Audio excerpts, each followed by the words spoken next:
Well, it was an opening game. The fans were there. Both teams played on the field. NC State won the game, but did we feel great about that?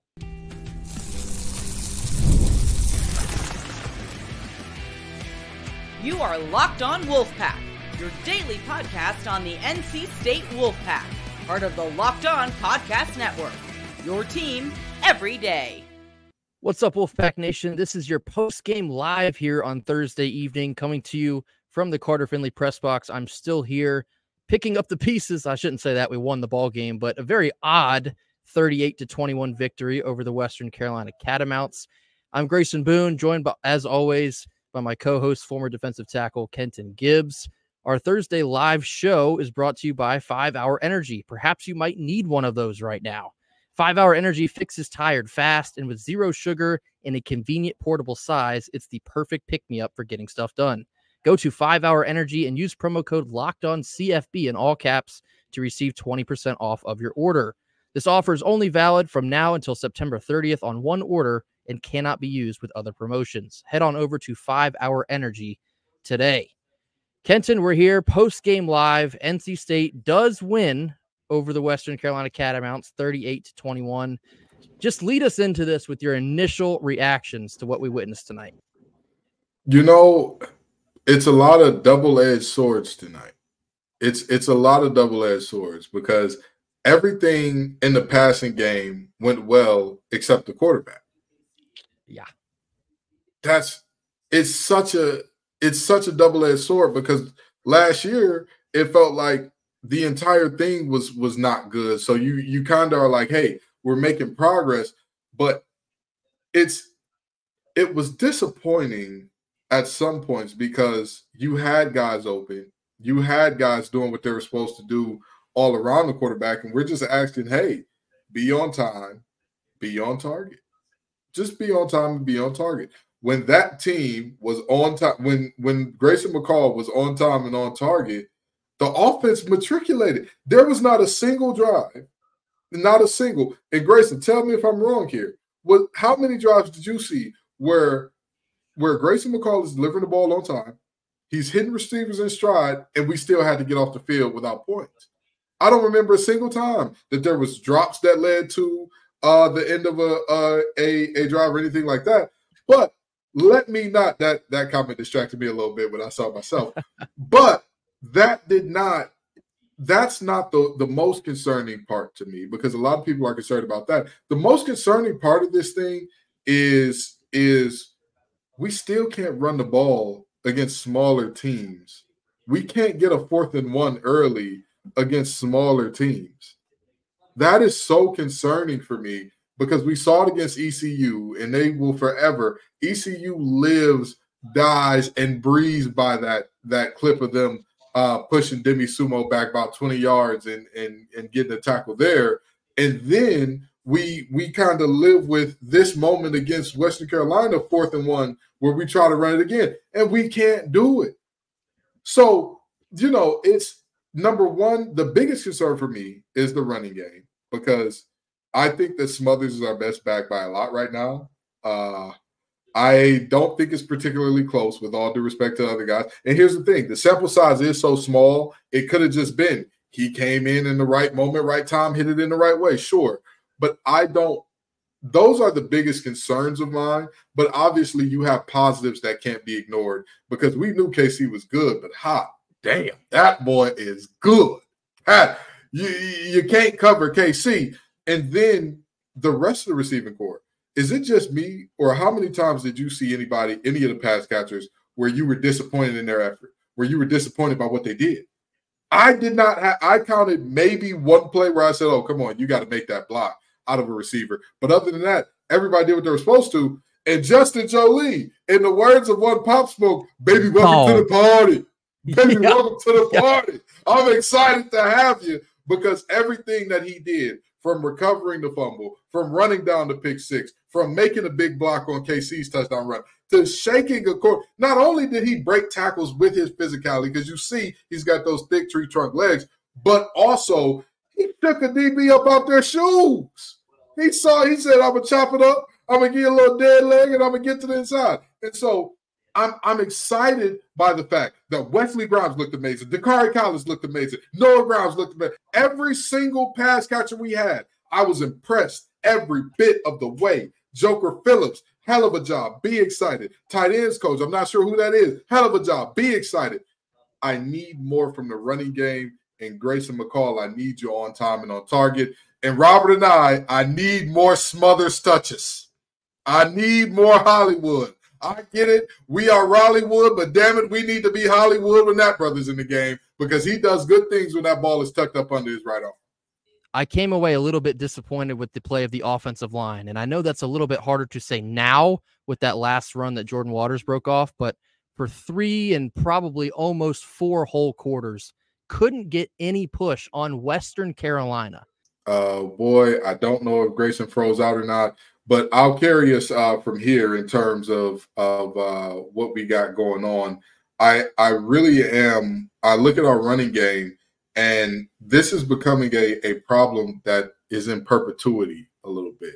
It really is, and that's the part that worries me the most because this isn't a thing of hey, we don't know if it's a problem with not having enough talent in the backfield, or we don't know if it's a problem with not having enough talent up front. It seems to be a consistent thing that has stretched out across multiple offensive coordinators, multiple different iterations of the backfield. I mean, it just seems to be a thing that regardless of what's going on with scheme or with talent, we still struggle to run the ball so mightily, which is definitely a concern because the last time I remember us having an effective enough run game that I felt good about, that I could say, hey, I think that this is going in a positive direction. I would want to say is Persons and Knight, and that was a little bit ago. You know, both of those guys are fairly decently off into their professional careers, be it in the NFL or otherwise. So, I mean, I absolutely understand the concerns about the running game, and Grayson seems to have lagged out a little bit, but he'll be back in just a second. But the run game was absolutely a concern for me. The run game was definitely something that I look at and I wanted more from. But honestly, to me, up front on both sides, I was a little bit concerned, maybe a little less on defense because our defensive line seemed to turn it on earlier and more consistently than our offensive line did. We expected, long story short, our linebacking core to be a work in progress to start the season. Caden Fordham getting ejected on basically the first drive of the game did not help that, right? Like, with all due respect to Jalen Parker and company, you know, if you are looking at a group that you are already saying, hey, we're expecting a step back to come in from last year, getting one of your starters ejected in that group is never going to be a good thing. And in this 3-3-5 defense, where you not only have to trust your linebackers to flow to the right place, but you have to trust them to not over-pursue, I'm really deeply worried about what I saw from our linebackers. Because at the end of the day, if RPOs and things like that are going to crush us because our linebackers are always seemingly in the wrong place, and regardless of what happens, they're just a step too far to the right, step too far to the left, step too far into the line of scrimmage, I'm deeply worried about how you handle a Nico and a Brew McCoy and company coming in from Old Rocky Top, because those guys are a different level of talent than the Catamounts. Colombo is a good receiver. He's not like what they got at Tennessee. You get what I'm saying? So I wouldn't say that it's necessarily a softness from the defense. I would more so say there was a bit of a lack of discipline where, again, if a RPO is in essence triple option, just extended. I want y'all to think about that for a second. So if you are constantly being killed by the RPO, you are seeing the same things in essence as you are by a team being killed by the triple option. How does the triple option kill teams most often? Because there's a insistence on, oh, I see the wingback motion this way, I got to go downhill right now. And then all of a sudden the guy's popping out of the back door on you. It's the same thing with RPOs. When you are too bought into one aspect of it that's not your job, all of a sudden the area that is your job becomes wide open. And so I don't want to throw that on them. I will say this. There was expected to be some rust that had to be shaken off. I think that that's fair. I think that that's fair. You talk about, somebody in the comments just said that Gonzalez played like Avery. And with that being said, it's a situation where at the end of the day, that cannot be, because again, Gonzalez ain't the same level of quarterback as Nico. Like that's that. And so when we look at this, again, we look at this game, you went 1-0, you move on from there. You watch this tape, obviously, you learn from it. It's always better to learn from a win than a loss. But you all are absolutely right in terms of hey, if one play goes different, if two plays go different. But that was the story of last year to some extent. Remember the Duke game? Remember the fact that of all the teams, not just in the ACC, but in the Power 5 last year, of all the games, we had the largest per play differential that still lost. That means that we beat Duke on more plays than they beat us. However, there were those 2 or 3 plays that went against us. I think that if this is going to be a season where NC State no longer steps on the rake, it has to be a moment where at the end of the day, we don't come in here saying ifs and buts and woulda, coulda, shouldas. It has to be clean dominance from beginning to end. And again, the best part of this game is that it's over and we leave it with everybody healthy. The best part of the ejection for Caden Fordham is that he gets kicked out in the first half, so he doesn't have to miss any time against Tennessee.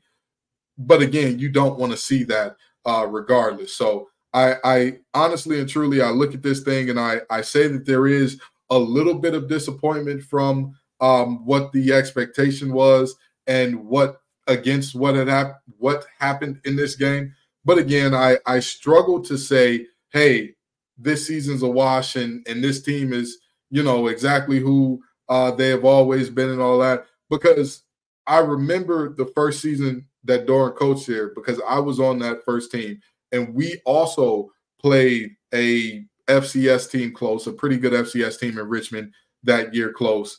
And when we played Richmond close, we got Grayson back finally. We got him back. But anyway, when we played Richmond close, it wasn't this same type of panic. Everybody said, oh, well, this is to be expected. It's Dave Doran's year one. He's working with square pegs and round holes and all that. So the fact that there is such expectations and such a feeling of dejection to some sense, because let's just be honest, certain people do feel like, hey, some of the excitement was cut from under you, because if you're looking at a season where you believe you're going to be ACC champs, battling it out with a team that couldn't even win the Southland Conference last year is not ideal. But to say that we are in a position where there are expectations, again, that's one of the silver linings here that you can take away from this thing. I have somehow MacGyvered my way back into the chat. I hope you can hear me. I hope you can see me. Feel free to tell me if otherwise. Okay, I think I'm in here. You're good to go. I had something to say about the O-line. I think they just cut my Wi-Fi. Big 2J in the chat cut me out of this room. Just real quickly, I don't know what you touched on, Kenton, but I'll get right back into where I was. Go for it. Very disappointed in the O-line tonight. Not getting any type of push on Western Carolina. It's a massive concern because of who you play next weekend in Tennessee. Right. They have one of the better defensive lines in this entire country. And so if you can't develop a strong sense of just dominating on the run against Western Carolina, that's a big time question mark as we leave week 1 going into week 2. That being said, I think Jordan Waters seemed, to me at least, a little bit too patient in a sense, where if he would just hit the hole and then dance, I think he could have broke off a couple more of those longer runs, but just felt like he was waiting a little bit too long. Then the hole would close. Couldn't make anything out of it after that. Finally broke through for that last 50-yarder there at the end. That was a big, at least a nice exclamation point to finish that game out on. So the run game, in my mind, needs major work. You mentioned Hollywood Smothers earlier. He impressed me the most on the ground out of what I saw tonight. He had a burst every time he touched the ball. Every time. I think he only had like 3 carries, but all 3 of them, it was boom and then zoom. He had go like I didn't quite realize that he had. And so definitely need more Hollywood Smothers carries, not just next week, but as the season goes on here. Now I'm going to get into McCall. Talked all off season about how accuracy is his calling card. Tough night tonight. And I think you can maybe credit some of that to first game jitters. But I really only go as far as like maybe the first or second quarter. After that, man, you got to lock in. And it just wasn't there for the majority of the night, outside of like maybe 1 or 2 drives. I thought he had a couple really nice throws to Noah Rogers, a couple really nice throws to Wesley Grimes. KC, well, there's a whole segment dedicated to KC. Justin Jolie, I don't know if you've already talked about him. He looks to be exactly what we thought that he could be. He and is maybe even more. And maybe more. Maybe that even is more. a monster. He is a monster. I'm really disappointed that one trick play that he caught and dove in the end zone got called back. He earned every bit of that one, and that was devastating to see that one called back. But, man, if we can continue to feed him the ball as well, that feels like the direction that we need to move this offense into. Where should I go next? All right, I'll go KC. I'm just playing catch up here. Sorry for the technical difficulties here, folks. KC, what else can we say about Kevin Concepcion?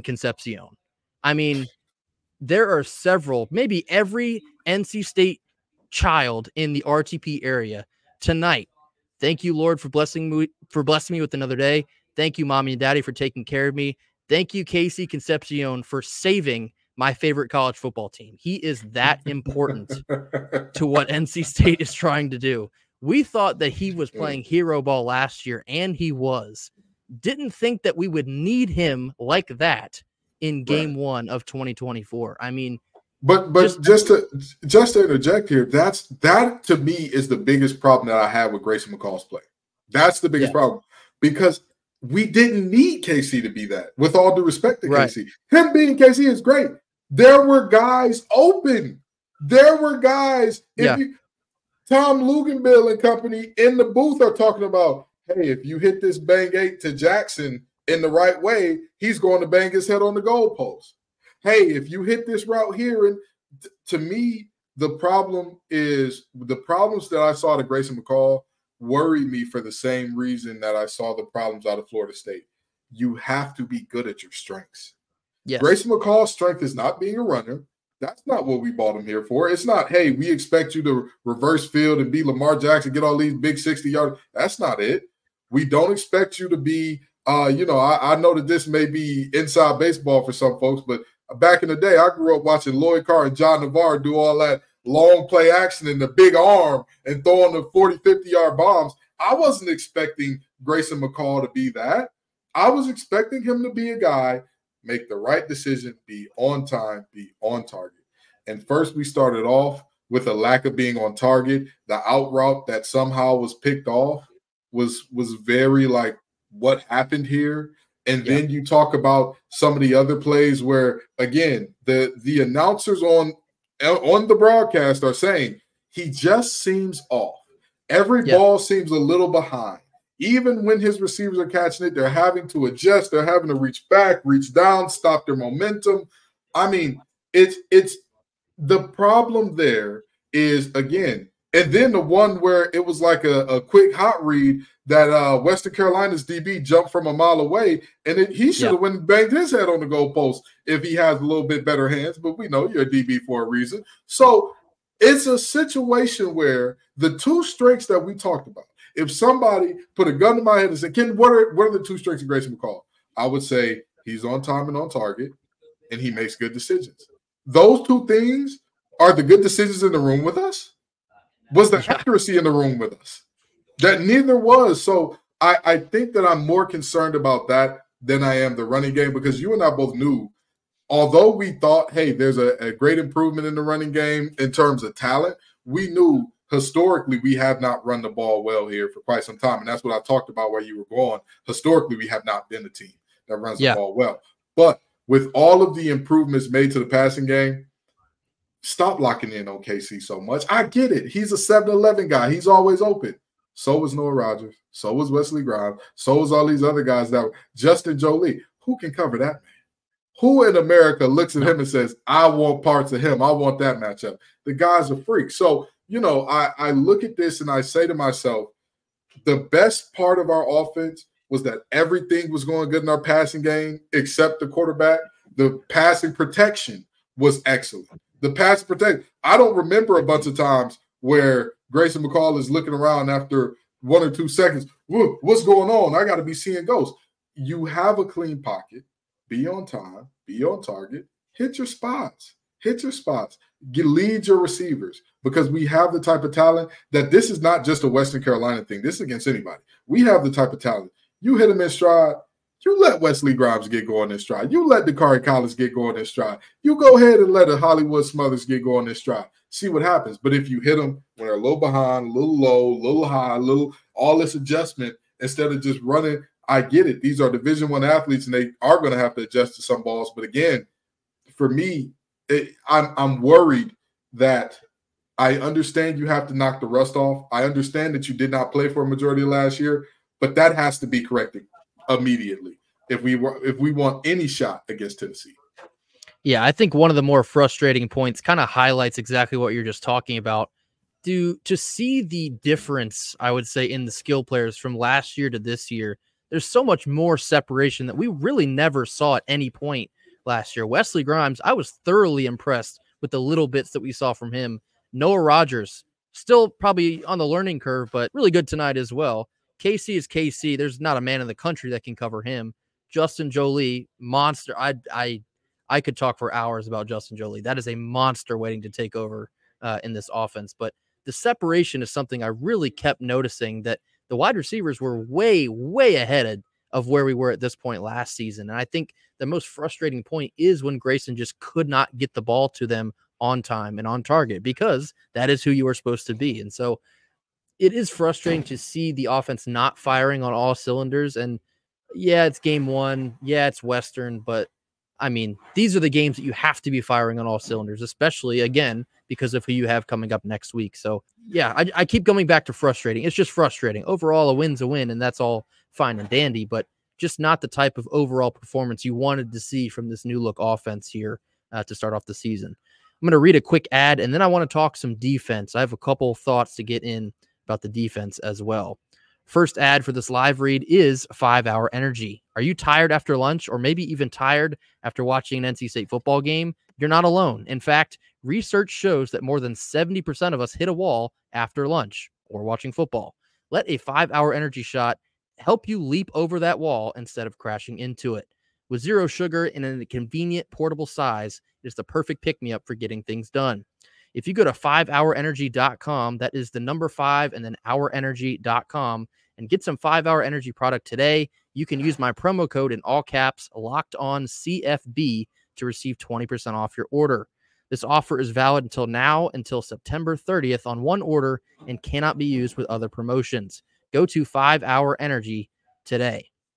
All right, now switching gears over to the defense, we've talked at great lengths about how much drop-off was to be expected from last year to this year. Obviously, there is no Peyton Wilson. The linebacking core as a whole is a big concern. I feel horrible for Caden Fordham to be tossed out of this game, 3 minutes into your home opener. That's a brutal way to start your season. And I think to a certain extent, you could feel his absence there early on. The defense just kind of felt out of sorts, giving up large chunk plays. I was shocked at how many yards Cole Gonzalez got on the ground off of us tonight. I thought that was a little bit unacceptable at some points. You knew Cole Gonzalez would air it out. I thought the secondary at times played a little bit too soft. I would have liked a little bit more press coverage, kind of force the issue on him. He kind of picked us apart to a certain extent. I mean, they got a lot more through the air than I initially had planned on seeing this evening. I know that Jihad Carter was in street clothes very early on in this game. Now, me personally, I have not gotten the full report on that. I might have to ask around before I leave tonight, but Jihad Carter was not back there in the back of the secondary. Not sure how big of an impact that may or may not have made. But the defense as a whole, getting diced by Western is just another thing that you look to. Another thing that you look toward next week. Are we going to be able to keep Tennessee out of the end zone every time they touch the ball? I don't quite know yet. It doesn't give you a great deal of confidence, but yeah, I mean, the D-line, I think they really picked up steam there late in the fourth. I thought Davin Vann showed who he is, and that is a leader of this defensive unit. I was impressed there. Red Hibbler started making his face seen in the backfield a couple times. The fourth quarter overall, both offensively and defensively, the fourth quarter is what I thought we would look like for the entire game. That seems to be where the urgency did pick up, probably out of fear, to be quite honest, probably out of fear, but that is what I thought we would see out of both sides of the ball tonight. A shame that it took that long to get to, but I don't know, man. 21 points against Western, that's a little dicey for me. You know, my biggest problem with the defense, you're absolutely right in terms of not having a ton of press coverage. But when you think about who Tony Gibson is and how his defense runs, there isn't a ton of man cover or press coverage by default. Yeah. That's kind of part and parcel of the deal there. But here is something that was a little bit concerning. We talked about the linebackers. We talked about the worry about the linebackers. And after Caden went out, things just, like you talked about, those next couple drives, the defense looked like they were struggling to get the calls in. They looked like they were struggling to get aligned and all that type of stuff. And, you know, we expected the linebacking core to not play necessarily well. We expected them to not be a strong suit, rather, but we expected them to play well. We expected that. And to see that, again, people don't understand this. The 3-3-5 linebackers have hundreds of tackles because you have the ability to play it multiple ways. You have the ability to, you know, basically you are the quarterback of the defense. You know where everybody's going. You know how everything is supposed to flow, and you have the freedom to kind of be covered up to a greater extent than you would in most other defenses. So you're supposed to flow and feel from there, which will lead to making tackles. Our linebacking play was what Grace and I expected it to be, which is a problem. Yep. Which is a problem. We wanted to be pleasantly surprised walking away from this game by our linebacking core. If backs weren't running into our defensive linemen's arms, it was tough. It was a very tough sell. And I see a lot of people saying arm tackles and all that type of stuff. I'm going to tell you this.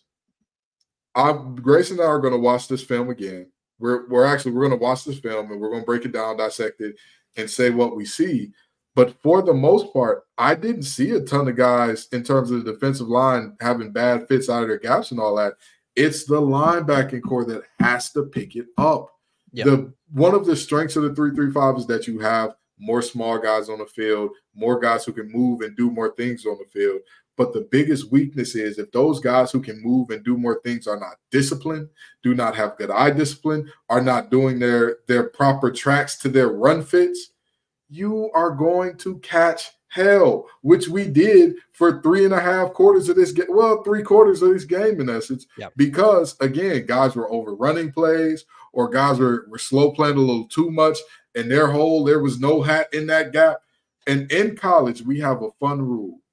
If you don't fill your gap, the ball will find it. And the ball found gaps where NC State players were supposed to be again and again and again. And we're going to watch this film. And if I'm wrong about the linebackers and they were on their P's and Q's and it was something else, I'll more than happily say that. I didn't see a ton of missed tackles or anything like that, which is the most damning part of this, which also gives the silver lining of if you fix the run fits, again, you're not tackling poorly.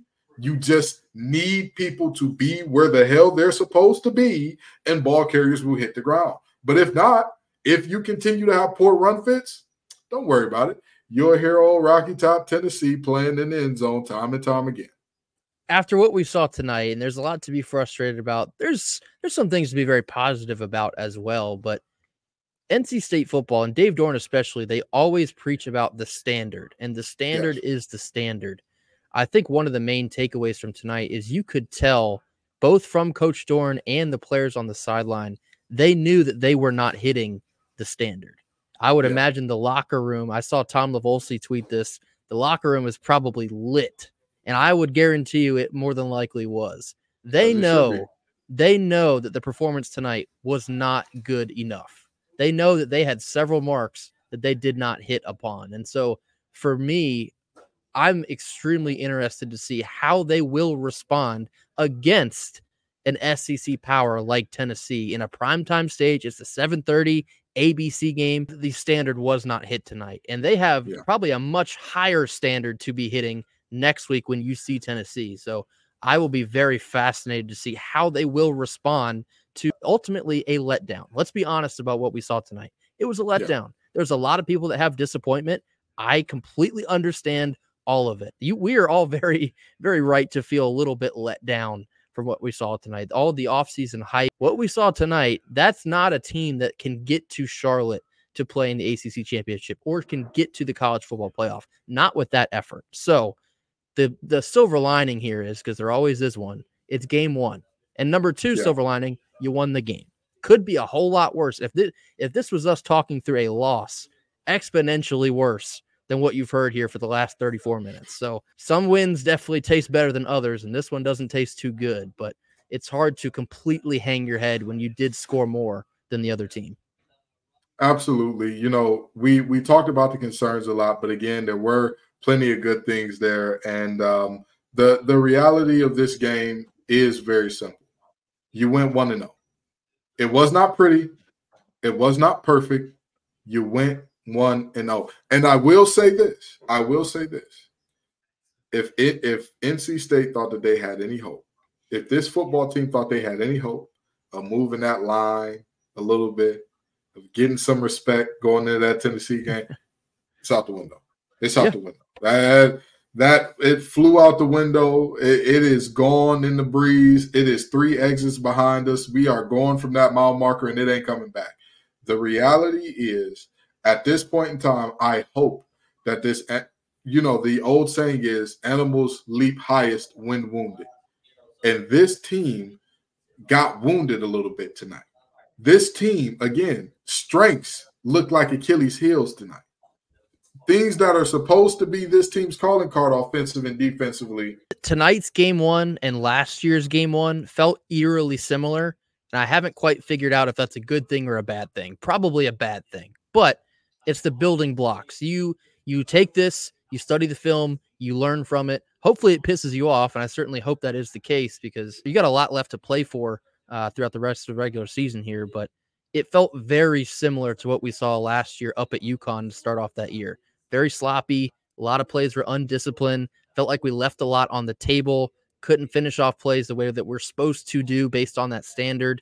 And that's kind of what we saw tonight. Much lesser opponent makes it sting, I think, just a little bit more. But a win's a win. You take the good with the bad. You learn from it, and you move on to next week. I'm going to read one more ad here, and then we'll get you out of here and send you to bed. I fully appreciate all of y'all sticking with us. I know we had some brutal technical difficulties here. My Wi-Fi getting cut. Second sponsor for our live show tonight is FanDuel. You've heard us talk a lot about FanDuel. Hopefully you're not sweating that NC State over 8.5 wins tonight, but America's #1 sportsbook is FanDuel. Now until September 22nd, all FanDuel customers can bet $5 and get a 3-week free trial of NFL Sunday Ticket from YouTube and YouTube TV. Then with the YouTube TV base plan, you'll be able to watch every regular season Sunday afternoon out-of-market game. All you need is a Google account and a current form of payment, and if you choose, you can cancel at any time. Just visit FanDuel.com/lockedon to download America's #1 sportsbook. That is FanDuel. Okay, closing sentiments here. Again, really appreciate everyone sticking with us. I know it's late. I know that was a lot to digest here. We're still sitting here digesting it.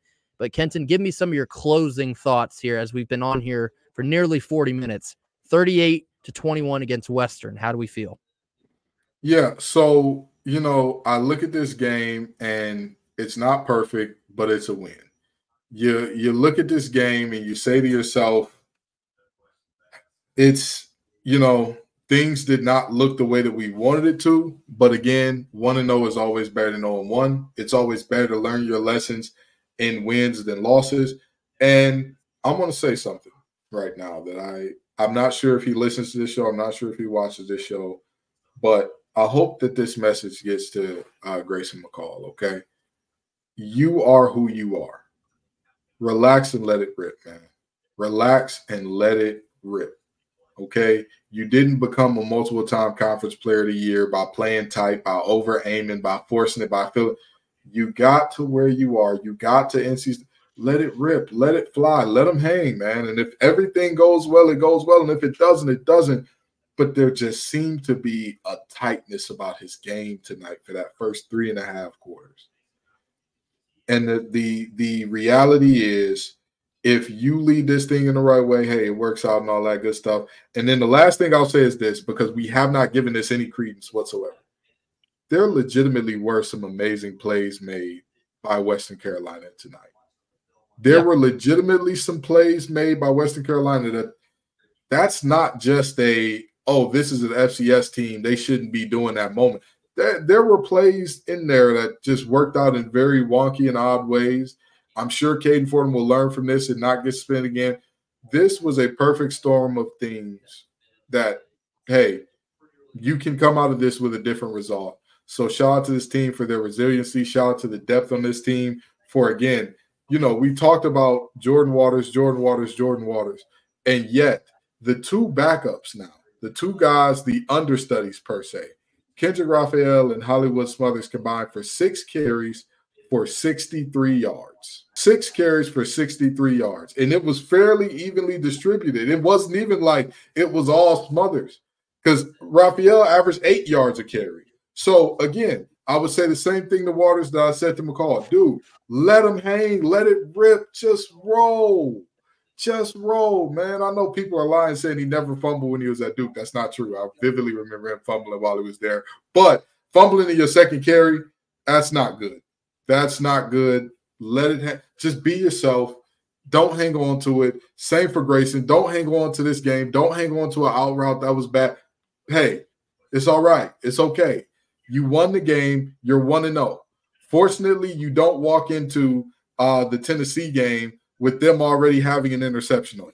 You don't walk into the Tennessee game with you already having you walk into that game knowing it's a brand new game. It's a brand new chance to go 1-0. So treat it that way. Half of the college football teams in the country are going to lose their first game this weekend. Your team did not. And that is the silver lining that we're going to take heading into week 2.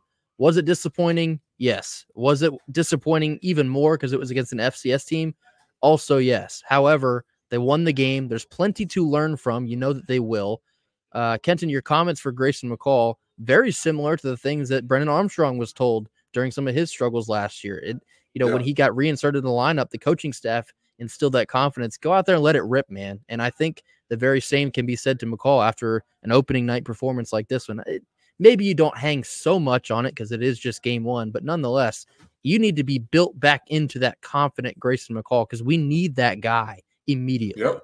He can't afford to sit and dwell on this and say, oh, man, that did not go the way I wanted it to. Who knows how next week's going to go? Can't have any of that. You got to flush this, let it go. I agree. Same goes with Jordan Waters. Not the best game until finally had that breakout run there at the very end. Just got to keep it pushing, man. You're Jordan Waters. You came here for a reason. You were 3rd team All-ACC running back last year for a reason. We know that guy is in there.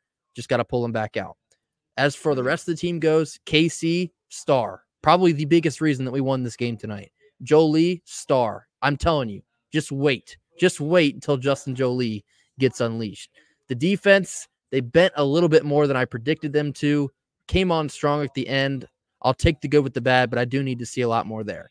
O-line, I just need to see a whole lot more in general. Need more push immediately because, again, getting that run game going, getting Jordan Waters going, a lot of this season is going to hang on that. So those are my overall thoughts. Again, a win is a win. We're 1-0.